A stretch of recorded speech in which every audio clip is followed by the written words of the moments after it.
You've tried it all. You've bought the new car, you've gotten new shoes, clothing, you look good, you even have created the relationships that you think you should have, but there seems to not still be that true happiness in your life. In this episode, we're going to talk about how can you wake up every morning and have true happiness. Serve for authentic fulfillment. We're going to talk about how service can help us to be authentic in who we are and also be fulfilled, meaning that not only are you bringing joy to others, but you begin to have joy within yourself. And your source of joy is not from the things from the outside. So it's not partial, it's not temporary, but it's something that is way more permanent. Hey, let's jump into this episode, Serve for Authentic Fulfillment. Welcome to the Produce on Purpose podcast. I'm your host, Randy Adkins Jr., author, teacher, speaker, preacher, and lifelong learner. I've found that laughter is good for the soul, so here's our dad joke for the week. I was addicted to the hokey pokey, but I turned myself around. Also, here's another one. The bank keeps calling me, and I don't know why. They keep giving me all these compliments. They say I have an outstanding balance. Hey, share that with somebody this week. Have some laughs, have some fun. Laughter is definitely good for the soul. I'm going to start this episode off with the scripture. Ecclesiastes 12:8 says, "Everything is meaningless," says the teacher, completely meaningless. And then I'm going to read Ecclesiastes 12:13. That's the whole story. Here now is my final conclusion. Fear God and obey his commands, for this is everyone's duty. In Ecclesiastes, it actually starts off in chapter 1 with Solomon, I believe is the author of this book, that he starts off by saying everything is meaningless and that he tries everything in this world. That means he tries women, he tries getting all of the money, all of the knowledge of this world. And his final conclusion, which we see in Ecclesiastes 12:13, is that we should take everything that you can try in this world, no matter what you do. But the final conclusion is this: fear God and obey his commands. That's your duty. As I begin to think about that and look at that is we all try different things in this world. And I believe in sharing that with the youth as they grow up and all of us as we continue to explore life in our journeys, is that we should try different things in this world. However, none of that will provide you the greatest value other than if you are able to actually reach some type of fulfillment. This scripture actually helps us to get a gauge of where our fulfillment really lies. A lot of our fulfillment lies within really giving our Creator, God, the greatest glory by doing what we were born to do. We were born to be producers. We were born to be creators. We were born to really go out into this world and create in this world. Everything else is just meaningless. And I want to talk about that as we move into really this great lesson. And I really love this episode because this is where a shift happens, where we can exercise more of what will help you on a daily basis. Serve for authentic fulfillment. I'm going to look at 4 areas. Serve upward. That means that you're going to seek God in spirit and in truth. You're going to serve inward. You're going to be loyal and consistent in your service to yourself. You're going to serve outward. You're going to help others regardless of how they respond to you. And then you're going to serve forward because you're going to leave an impact in this world and leave a legacy. So let's explore how altruistic service can lead you to authentic fulfillment when the cause is greater than you. In other words, outside of your control.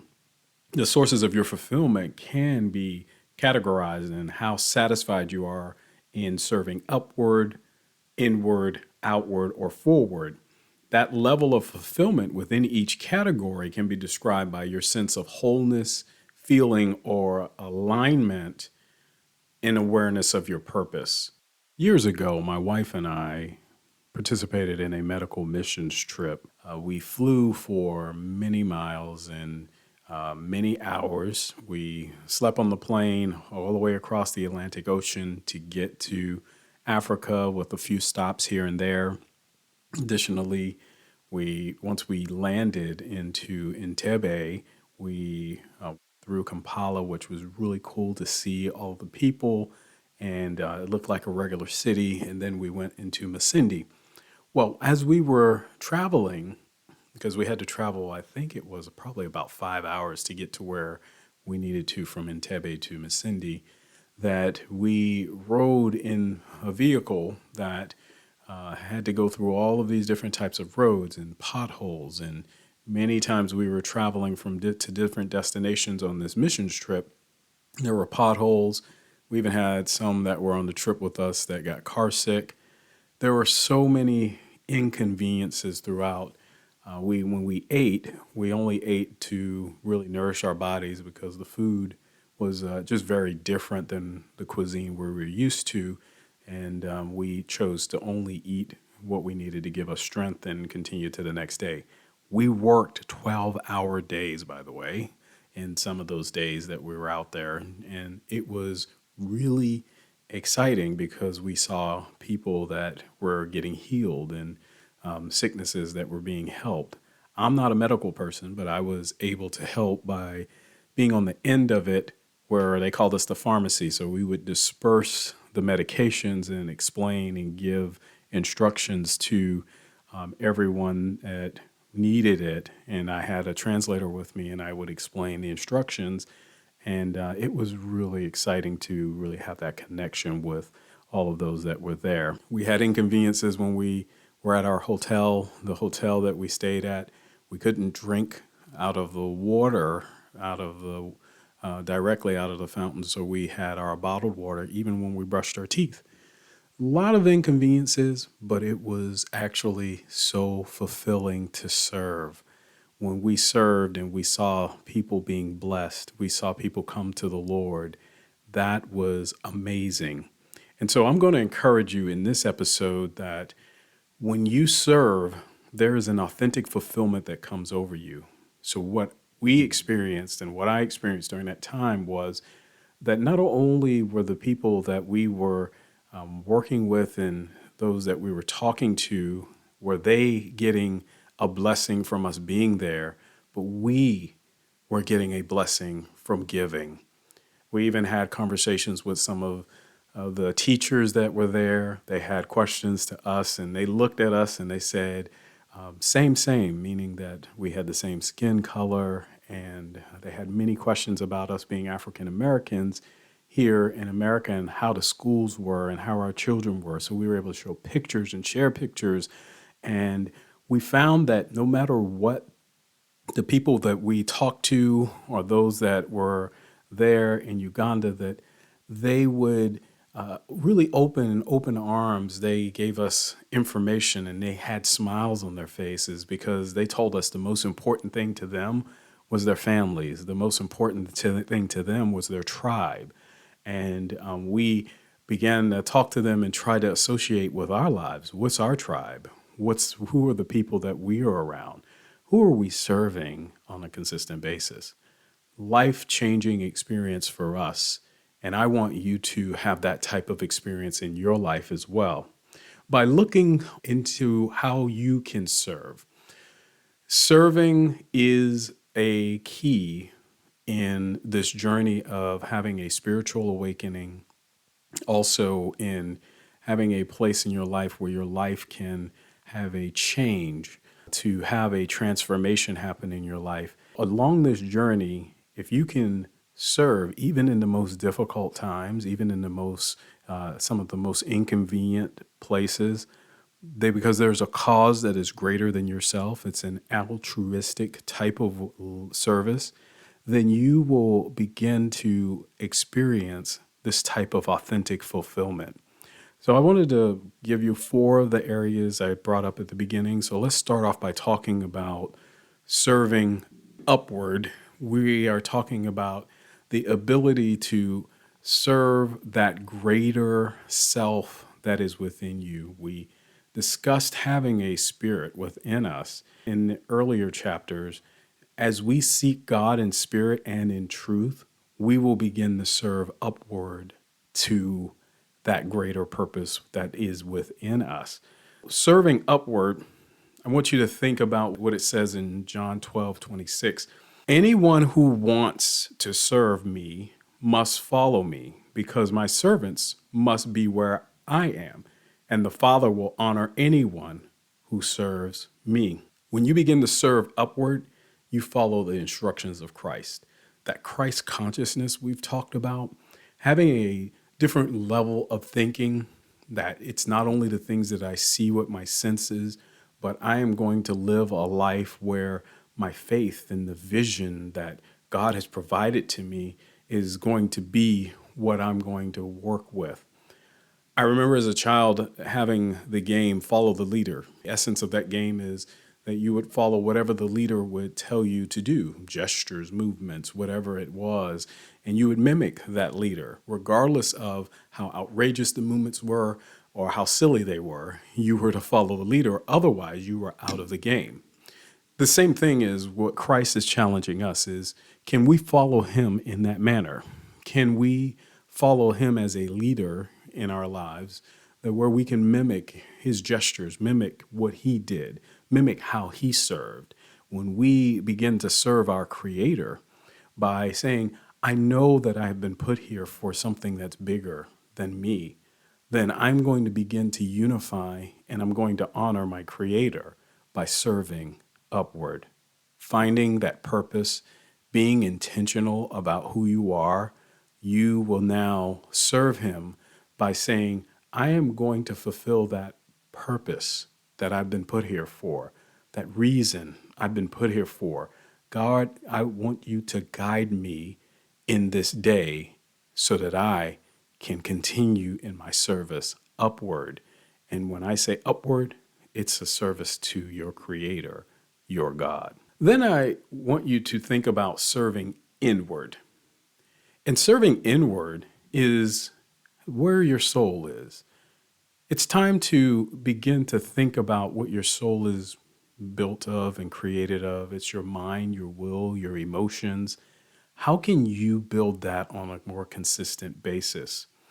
In the scriptures, we know that we can have discipline and a practice over our mind, our will, and our emotions. And some of the questions I want you to think about and ask yourself for your soul, here's some questions to help you practice humility on a daily basis. And I want you to write these down and use these on a daily basis to help you with your serving inward. What am I thankful for? Who do I need to forgive and why? Who can I bless?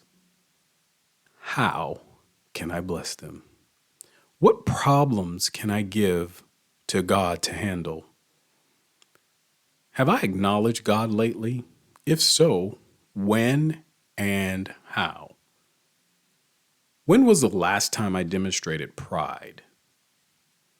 Am I willing to give up my pride in exchange for God's wisdom to be humble?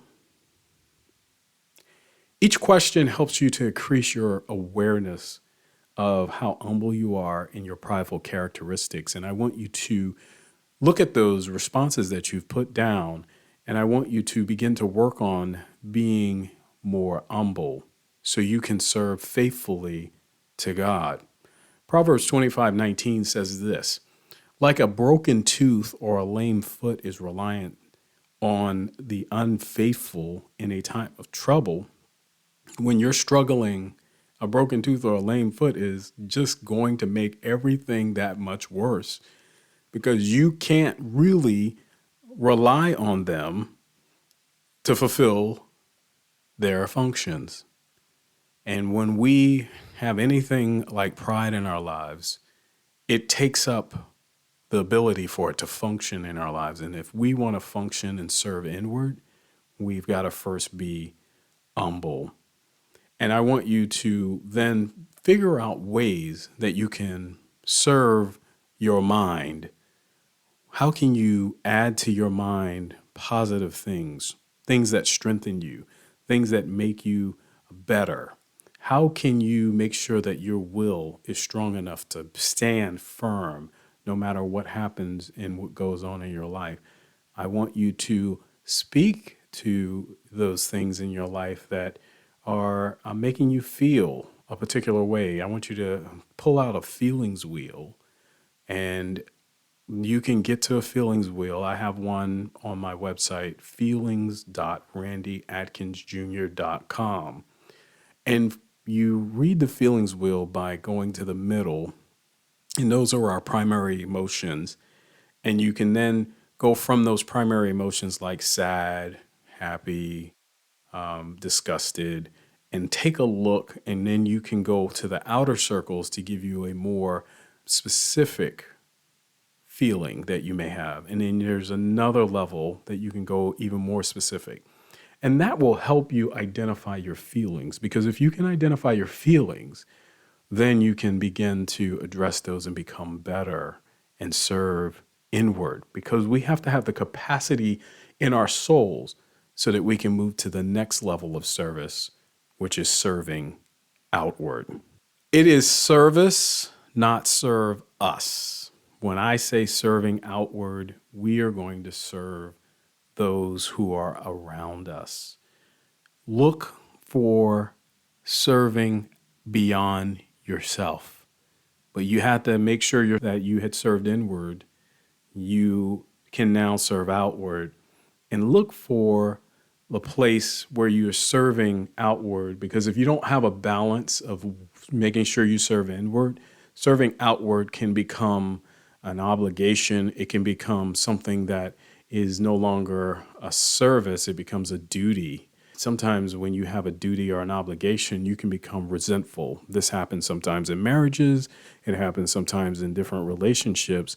If you're not serving inward first before you serve outward, I want you to now, once you've served yourself inward and you've gotten to a place, you can begin to serve outwardly. Outwardly is what mostly we think of when we think of service. Relatively easy to serve those who are above us, or we feel have more than us, or maybe in power. But I want you to look around you and maybe find those that may not be in power that you can serve. I want you to look at all that you can serve where there is no immediate benefit for you, that you can serve, because when you begin to serve in this way, this is when you begin to actually show altruism. This is when you begin to show that I am going to help anyone that I feel needs any kind of help, no matter where they are, no matter their socioeconomics, no matter what race they may be, no matter how they may live, or where they have come from, or what gender they may be. I want you to look at everyone outwardly and find ways that you can serve.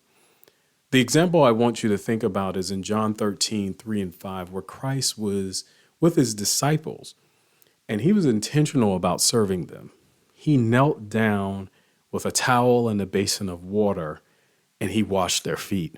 This was a typical thing that would happen in homes as a hospitality, because they would have dirty feet.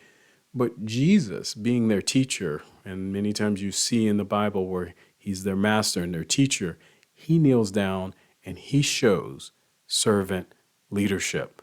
I want you to make sure that you're thinking about what Christ did and follow the leader.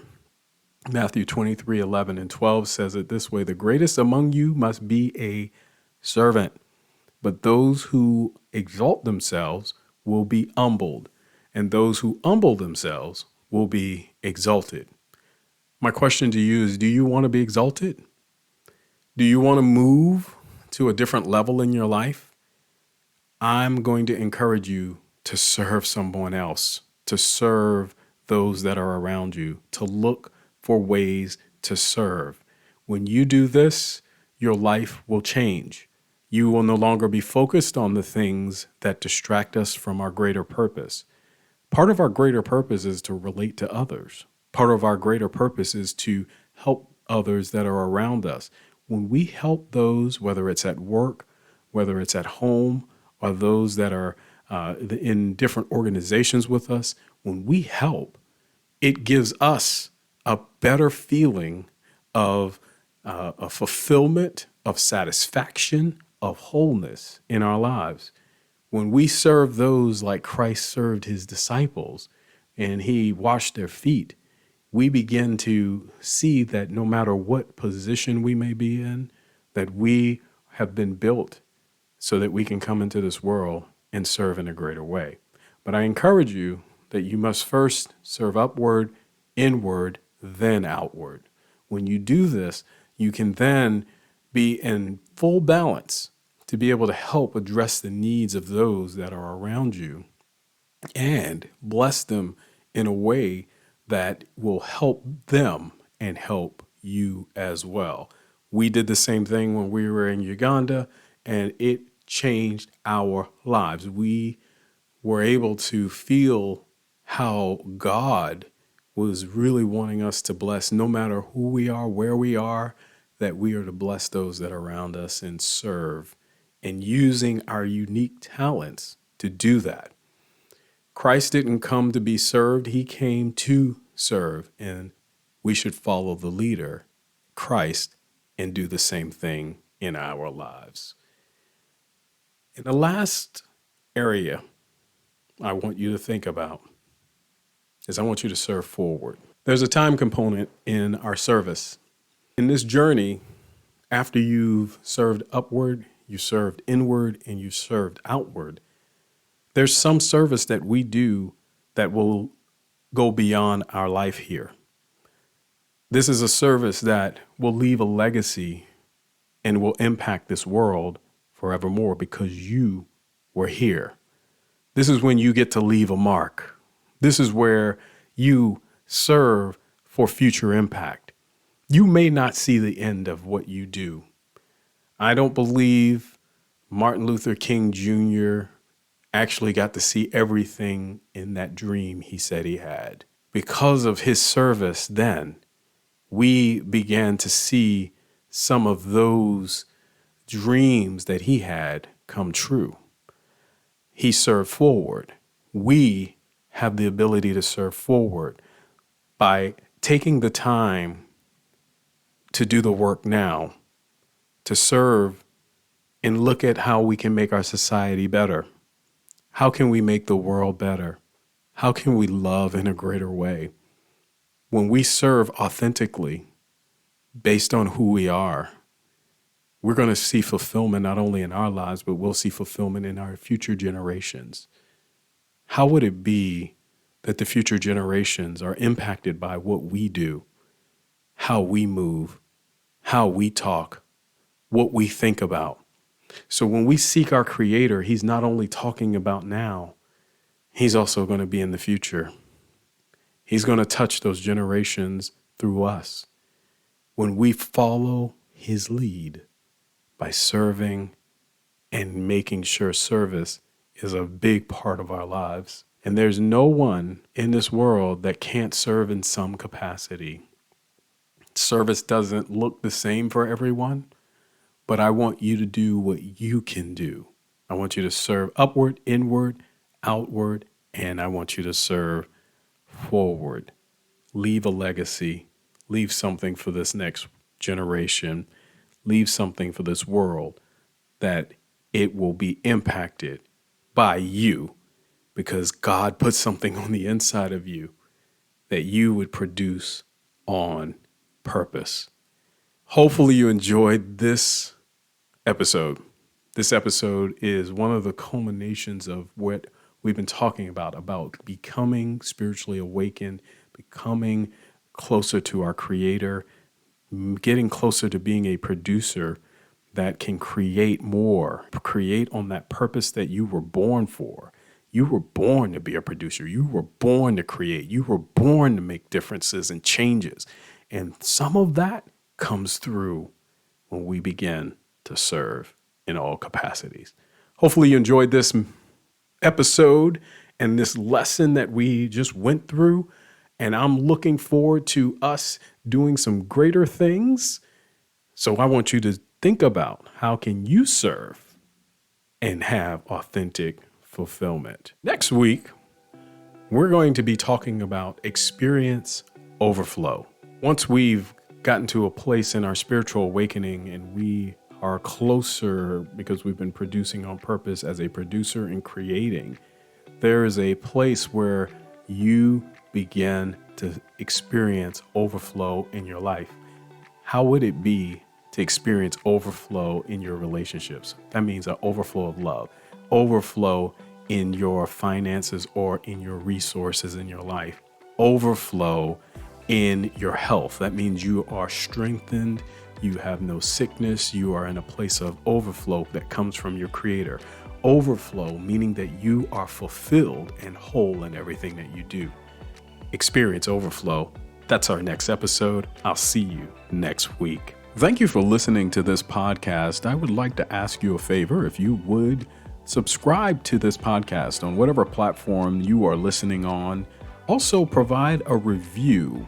Your feedback through reviews and sharing information allows me to create better content and also provide better information so that we can all be greater and better producers, and that we can live a life that is more joyful, more happy, more loving, and exciting and fulfilling.